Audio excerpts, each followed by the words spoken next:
Alright, so hello mga boss. Bali, ayun, magandang araw sa inyo and welcome back again na naman sa ating channel at sa panibagong video tutorial na naman. Okay, so mapapansin nyo, nandito yung ating NMAX. Bali, for today's video, yan, on muna natin. So, ayun. So, kung mapapansin nyo mga bossing, nagbe-blink na yung kanyang V-belt and yung kanyang oil. So bali ngayong araw, i-change oil natin tong NMAX natin. At the same time, papalitan natin ng belt, V-belt. And nag-blink nga pala itong mga boss, yung V-belt nya is sa 25,000. Pero kung mapapansin nyo, 28,000 na. Nagamit ko pa siya ng 3,000 or 3,000 plus. Ayun. Kapag ka nag-blink ng ganyan mga boss, pwede pa naman gamitin yan. Yun nga lang, yung sa akin kasi, nung nag-blink siya ng 25,000, hindi ko i-reset yung indicator niya dito, yung nagbi-blink na yan. So bali hindi ko siya tinanggal. Pero pwede naman tanggalin yan. Basta tandaan nyo lang yung milyahe, kung kailan at anong mileage siya nag-blink. Pero yung sa atin kasi, 25,000, matik magbi-blink yan. Pero pwede pa naman yan. Well, yun, mabalik tayo sa topic. Yun nga, kaya nakapag-vlog tayo kasi magpapalit tayo ng belt at i-change oil na rin natin. Okay, yun, so let's go. Yun, so ito na nga pala mga boss yung gagamitin nating langis. Meron tayong motor dito. So ito naman talaga yung lagi nating gamit.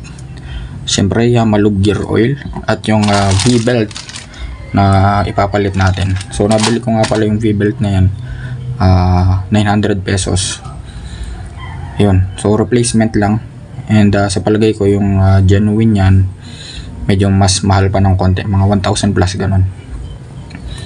And sa pag-change oil mga boss, hindi ko nagagawa ng tutorial. Bali, nakagawa na nga pala ako dati ng tutorial kung paano mag-change oil. So doon na lang tayo sa pagpapalit ng belt. Right, let's go.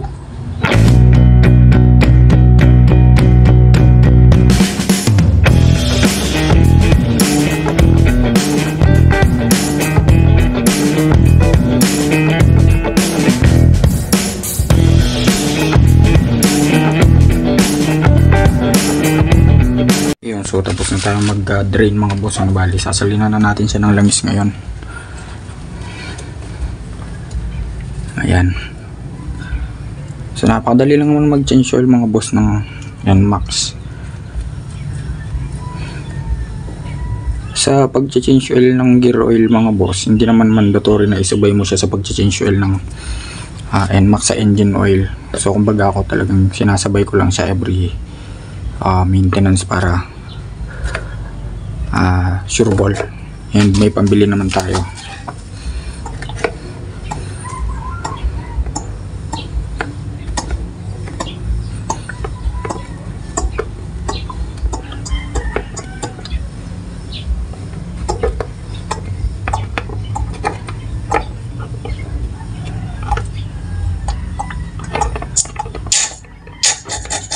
Yun. So tapos na mga bossing, sarado na natin.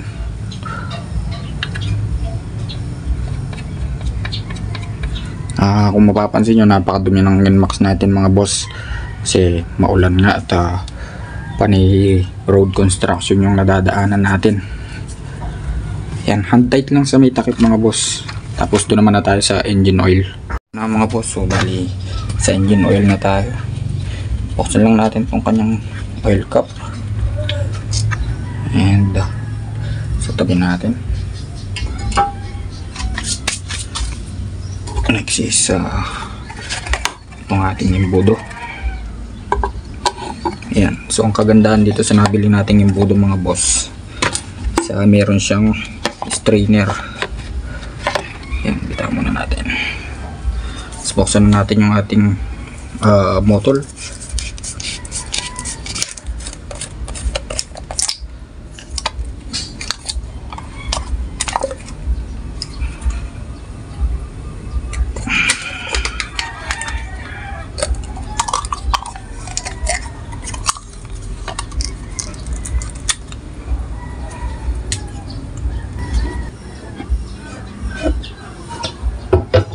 So ito na mga boss. So since na change oil na rin natin siya, Yan, napalitan na natin ng langis at saka gear oil. Reset naman natin siya ngayon.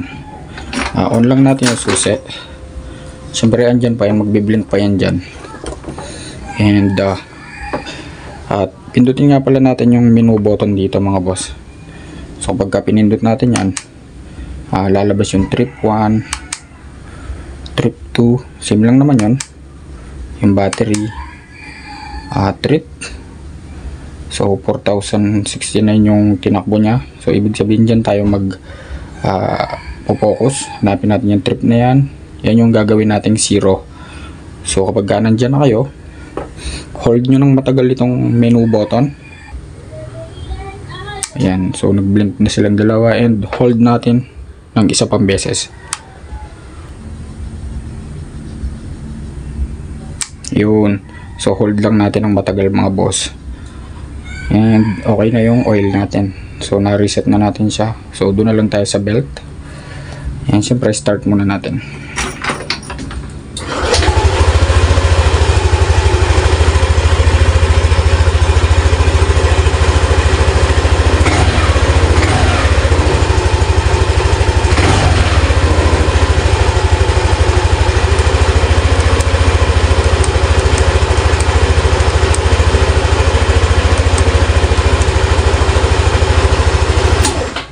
Yun mga boss, so okay na tayo no sa may pag-change oil and dun sa pag-gauge ng langis natin at sa pagre-reset. Yun, so bali hanggang dito na lang siguro, and sana may natutunan kayo. At kung nagustuhan niyo yung video na to, so please like, share and subscribe.